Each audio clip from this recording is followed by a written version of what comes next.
And single limb support time is where we have the two phases again. We have the mid stance and the terminal stance. Now, mid stance, I feel, is a very important component of the gait cycle. And the critical event that happens over here is tibial advancement. So what happens in mid stance is initial contact, we came with our ankle neutral. Loading response, we went with our ankle into plantar flexion, about 5 degrees, not much. And then during mid stance, what happens is your ankle is staying where it is, but your tibia kind of moves over your ankle. And that causes you to come into 5 degrees of dorsiflexion. And that's a very important part in this gait cycle.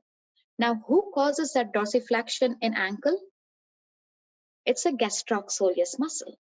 So what the gastroc is doing is it's eccentrically controlling that tibia to come forward, and it holds it there.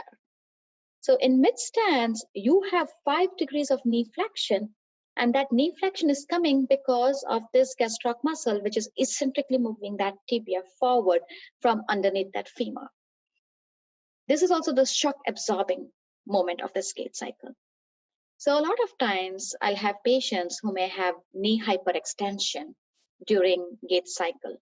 And we always talk about knee hyperextension to be linked to inefficient quadricep muscles, spasticity in quadricep muscles, hip extensor, hip abductor, hamstring muscle.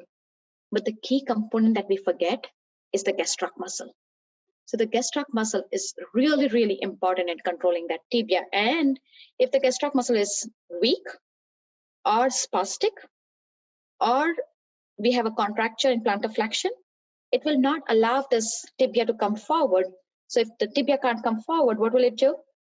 Go back and get into that genu recurvatum and stabilize the knee, because all we need to do is stabilize on this foot so the other foot can take a step. And this is where we see a smaller step length on the contralateral limb.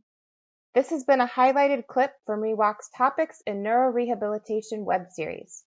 To watch the full episode, please go to the ReWalk Robotics YouTube page or visit the link in the comments below.